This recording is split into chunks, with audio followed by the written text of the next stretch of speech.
I'm going to have you do a little type of a thing here. Okay, we're back. If you were to draw your own house or your fortress, like in the video, like if you're going to put your walls and your ceiling up, how would you label the walls and the roof? What words, what terms, what things do you hold true? Remember our values and our assumptions. Assumptions, careful with those, right? What would those ideas and beliefs, what would the words be? The things that we hold dear and true and the things that we believe. Um, so kind of like in the video, remember we talked about before also rice when you go to throw the rice way back when we used to meet and the birds would eat the rice and it was supposed to explode their stomachs, but it never did. And all of a sudden we're like, all this time I could have been throwing rice at weddings? Damn it. Okay. Or flies that we thought would only live 24 hours, but it turns out they live a month. Damn it. That fly that never left my house for like a year, it felt like. Okay, so here are a couple new concepts that I didn't feel comfortable letting into my quote unquote brain fortress. So when Kavanaugh got accepted, I didn't want to believe that potentially he didn't do it. I know that's weird, and a lot of you guys are like, well, in my head, I so badly wanted to believe because of my trauma and my issues. I just wanted to believe he did it. I don't know. It's not my place. That was not a court thing. That was just her giving her information. So there was no final decision on that. He was never taken to court over that.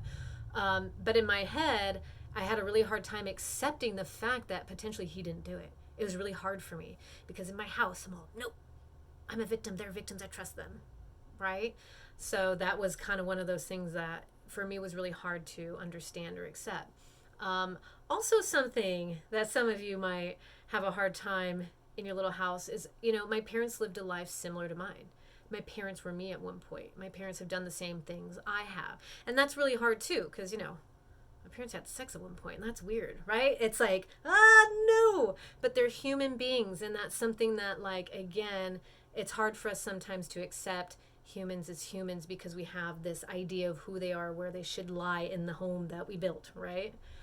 Okay. And then you get to come up with a couple of your own examples. Think of things where, you at one point, you have a hard time, it almost physically hurts to accept the truth, the actual truth of something that one, didn't even write this down. Religion. I had a hard time when I was when I was young, I say young, 18, and moving out of the house. I was so, banged into my head, this is the only true religion. And it was hard. It was really hard for me to get out and go, man, I was scared. I was afraid because my religion told me I had to believe this and that anyone who believed any different was going to hell. Well, I moved to Hawaii and I went to temples and I saw all the other religions, Buddhist and Mormon and Hare Krishna, like you name it, I saw it and I was like, oh, it's I see where everyone's coming from. I get it. There's just something bigger and we all want to love. And it all made sense to me. And it was really hard at first to go, oh, I think sometimes our little houses are built based on when we were younger. And when we get older, we get to knock those walls down and start new and see something. So anyway, check out that oatmeal video. I think that's a huge one for you. All right. So rationalization and denial. It destroys our peace of mind. Absolutely. When we deny things and we start rationalizing, it actually does, it messes up our peace of mind. It undermines our ability to think critically about issues. When we start rationalizing and denying things, we're no longer able to think critically, especially if we refuse to address the issues, when we refuse to face what's really truly out there. Like I once had an English 2 student where, a couple years ago, he was literally denying the research and the experience of multiple students within the classroom. Didn't want to hear it, didn't even want to take it in and go, I have heard this side, here's my side. There was none of that. It was just boom. Racist and bigoted statements, here you go. And the rest of us were like, not ready for that, because they were rationalizing and denying the information that was given to them. So that's sometimes just what happens. And they were angry up there, and short of storming out of the class, it did not bode well. It didn't work because of that rationalization and denial. And you probably have your own example of someone who wanted to cover their ears when obstacles to fair-minded thinking were discussed, right? So when someone tried to talk like, "Man, I can't hear you," right? And maybe you were one. I'm sure I've absolutely been one. You know, it's that house. We're afraid to knock down the house we thought we've built that was supposed to be a certain way. So denial and rationalizations keep us from learning from mistakes and repeating errors in judgment, right? So the more we deny, the more rationalize, the more we're just going to keep doing the same thing over and over again, which more likely than not is going to be, erroneous. All right. Personal and social tragedies can then follow. So sometimes it happens like I have a really good friend. She keeps dating guys who abuse her. It's not good. It's just one of those things that when we try and have the discussion and she comes to me for, tell me. And I'm like, well, these are the things I'm seeing. They go, nope. And they keep running back to that same situation because the denial and the rationalization of why they make these decisions. Repeating history, ladies and gentlemen, we are humans. We repeat history over and over and over again. And it's just what we do. Okay, so you can think about issues with immigration. This has always been an issue. One race is always trying to be superior of another. It has gone on. You name the race, it's happened. Okay, that's just how it is, unfortunately. It would be nice if we could stop the repetition. I don't know if it ever will. All right. So exposing ourselves and our families and our colleagues to diseases could be one of them. Or if we resist all efforts to regulate availability of some types of weapons, or school shootings inevitable as a result? I don't know. These are questions to start asking ourselves rather than denying the issue. See it, be willing to listen about maybe some ways we can fix said problems. Okay, so with denial and rationalization, we excuse behaviors of those we love and identify with and only accuse those we readily agree with, right? So here I'm sitting here with, rationalization and denial about whether or not, Biden did what he did. I don't know. I have to do more research, so I'm just going to pause right there. But maybe that's right there my rationalization. If it was another candidate like Trump, would I instantly go, "Oh, he did it. I already didn't like him, so now I really don't like him." Right? And I have to be truthful about the ways in which I'm handling this, right? So Republicans and Democrats, we got it, it turns out I might be leaning more towards Democrat. I like to think I'm down the middle, but that ain't the truth, right? We have to take a good look at ourselves, all humans, to try and go, is what my thought process, the things that I'm thinking, what's pulling me on either end? Am I really willing to deny and rationalize Biden's behavior, but I wouldn't for Trump? Right? So I really have to consider that. And this is tough. It's one of those going, well, son of a bitch, my little house fell down, right? So just one of those things that we just have to be mindful of. Okay. So the good news is that sometimes we do take a good look at ourselves. Like, again, trust me, the second I saw that about Biden, I was like, I have to really consider what my values are, right? And do I stand by the things that I say? And that's hard to do. In the end, sometimes we do, right? So women now have the right to vote.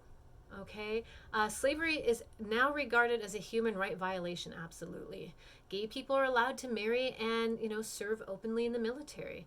And what other kind of examples do you might see through all this? So you can also have a seat and agree to disagree that the greater the number of people who find any idea correct, the more the idea will seem to be correct. All right, so think about that in a second. Okay, so agree or disagree, I'm going to give you some examples, right? So Nazis and ethnic cleansing. At one point, as a group, people thought that was a good idea. Yeah. All right, and so the bystander effect, this happens where you see this actually is not just one case. This happens often where there was 29 people who watched a woman murdered in New York and nobody did anything. Like they're witnessing this and no one does anything. There's 29 people standing around, right? Suicide clusters, the Lookout Point up in Paradise where it goes around the corner on Skyway used to suffer from this. One would do it and the others would follow, right? School shootings tend to happen in clusters. One person sees it, they hear it on the news, and then they do it. Yeah, all right. Ostracism of unpopular kids by everyone in class. Totally done that. I've done it, and I've been there, right? So it's gone both ways. Karma's a bitch, Kylene, right? Okay, yes, I've seen it happen and I've been there, right? So it definitely came back to me.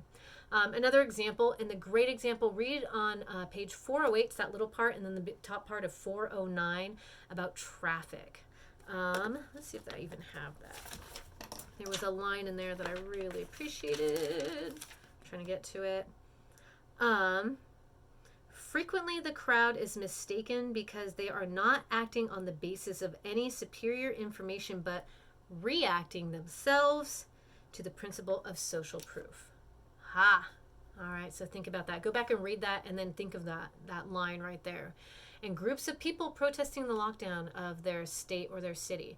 There is a thing called trauma burnout. And we're in trauma burnout right now because at first it's like after a tornado or a hurricane or an earthquake or a fire where you're just charging. I'm going to help. I'm going to do this. I'm going to help. I'm going to do this. And then you're like, I can't do this anymore. Like after the, Paradise Fire, now this, I hate fucking masks. I hate them. Just the looks at them drives me crazy. And yet in going out, you got to wear them, right? So these are just kind of things where, we have to consider examples of. So these are all examples, what I just read, of conformity, okay? It's the tendency to follow others uncritically, okay? So we're going to go back and take a look at that. Conformity, right?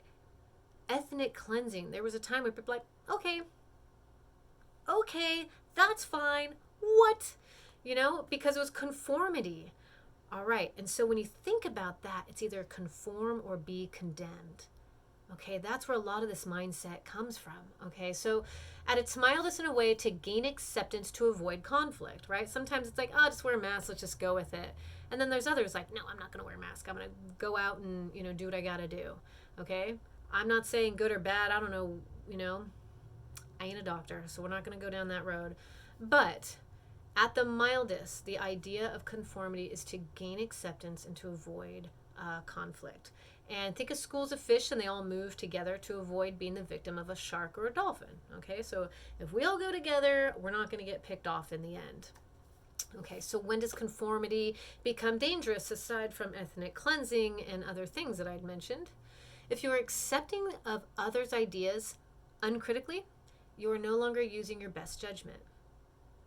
Ta-da, obviously, right? If you are just going, I think protesting's a great idea, and then you go off and do it, and you have to ask yourself, why are they doing this? Is there a reason? Is your county, they've had 0 cases in, 4 months? Well, maybe the protest is justified because maybe now you can open up, all right? Versus those who, are protesting because, they just want to open up just because. Are you following that because you're tired and you have, that trauma fatigue going on right now where you just want things to be back to normal, right? So these are ways in which we have to take a look at ourselves and our actions.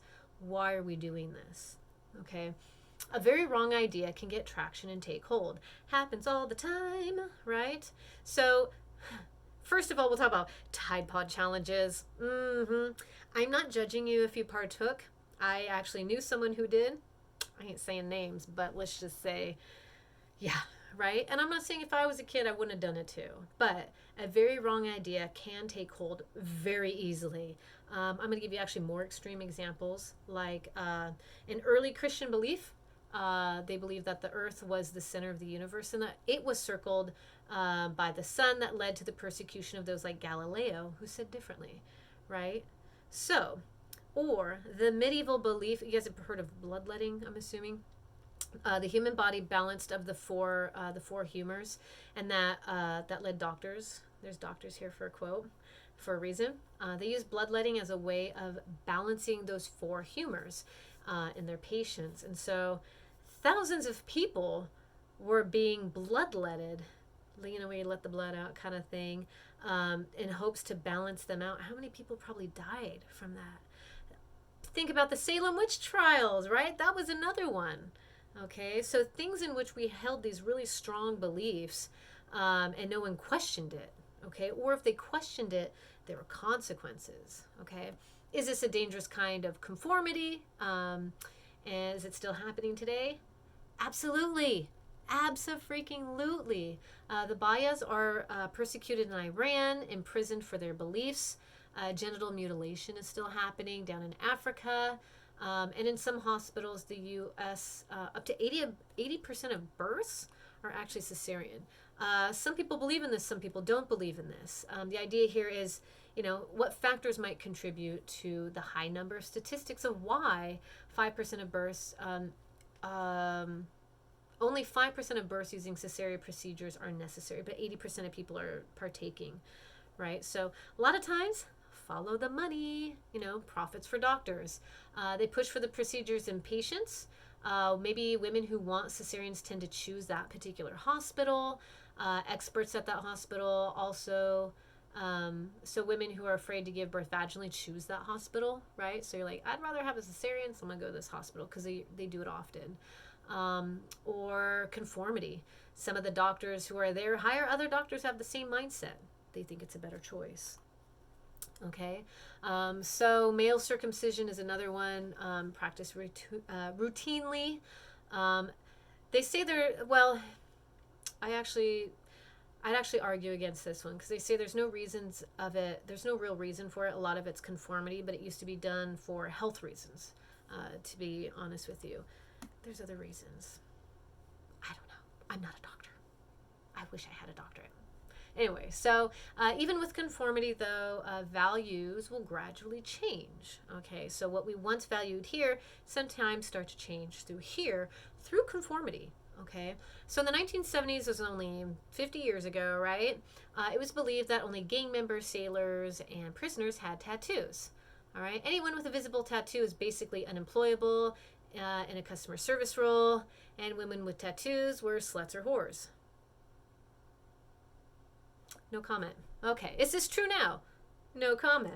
If you have a tattoo, do you have an older family members who frown on tattoos? They're all dead because I'm old, and I wouldn't care anyway, right? So another aspect of conformity is old values you've noticed passing, out of practice, like piercings. Well, I got all kinds of them here. I've had men come up to me, older men come up and go, "You need to get rid of that." You need to get rid of that. Okay, so piercings are no longer deemed unacceptable. Mixed race marriages aren't shocking anymore, and people can have their hair any length. Can you imagine a world where that wasn't the case?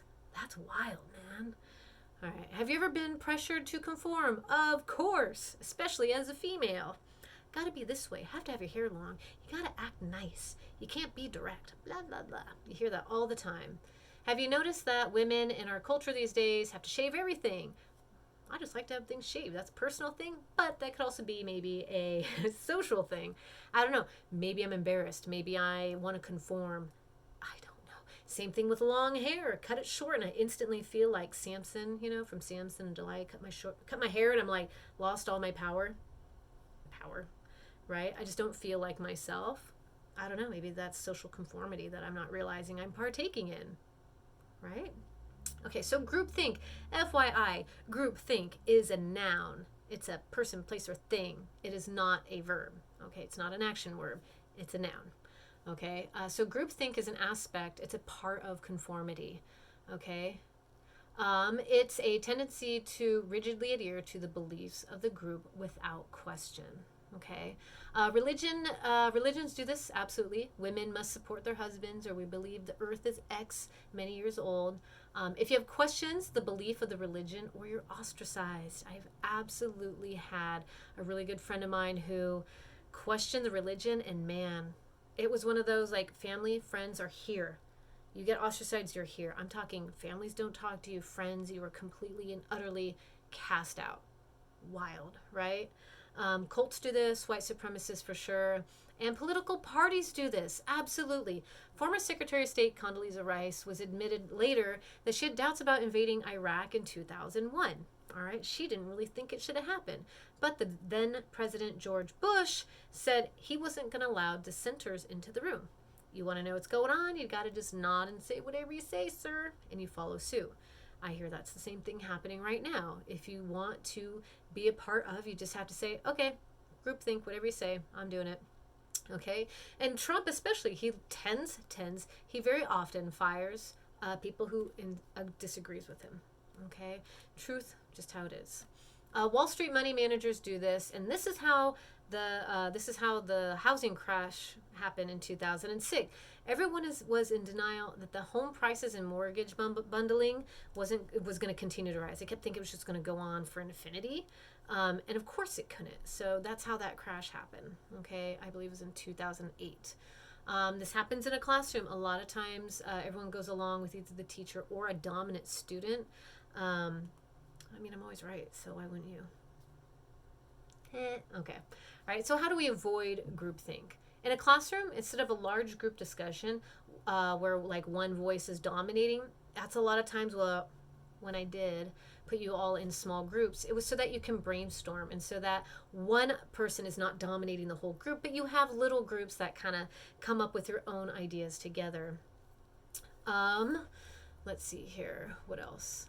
In the workplace, we might bring in outside experts, right? Who help challenge our accepted norms or beliefs. Someone who comes in and goes, maybe you guys should try something new. And you go, oh, all right, that sounds good. Or the best leaders, they will step back and facilitate rather than making everyone follow their opinion, okay? It's like, all right, guys, what do you think we need to do here? We're a team. Let's get this done. All right. So consider alternates before deciding on one answer. Okay, if we had a class party, how would we go about it? Will we brainstorm or we would vote on one? Okay, just different ways in which we can think about this.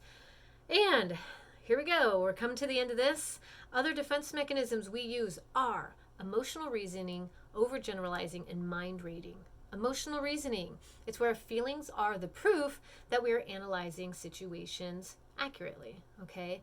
Overgeneralizations. Remember we talked about the fallacies, hasty generalization, and often post hoc, ergo propter hoc. Okay, it is this, therefore that. Okay, you can look that one up again. And then mind reading. You are sure that what you would think about something is what everyone else would think about it too. So you project your own attitudes or feelings onto others without even talking to them. Forgive me if I ever do that. I've heard a lot, I've seen a lot, I've experienced a lot. So I just tell you the things that I've gone through, right?